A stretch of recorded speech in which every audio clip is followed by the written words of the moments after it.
run down the runway and pulling up into the beautiful, graceful loop that only these sort of aeroplanes are capable of.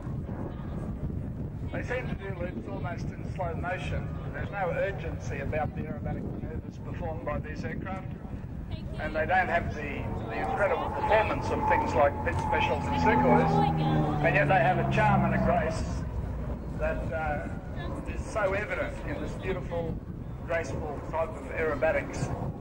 And there's the famous Australian Boomerang, looping around the top of a big, graceful loop.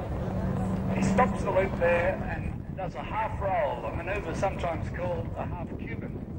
Now he goes back to the south along the display axis, and the Boomerang pulling up now, pitching up into another looping manoeuvre.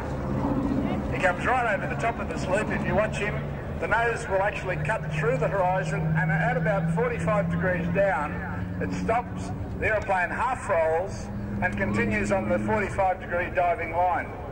That's a half Cuban, and he's just strung two together, which makes the total manoeuvre a Cuban 8. I really don't know where the Cubans got into him. The beautiful Australian Boomerang.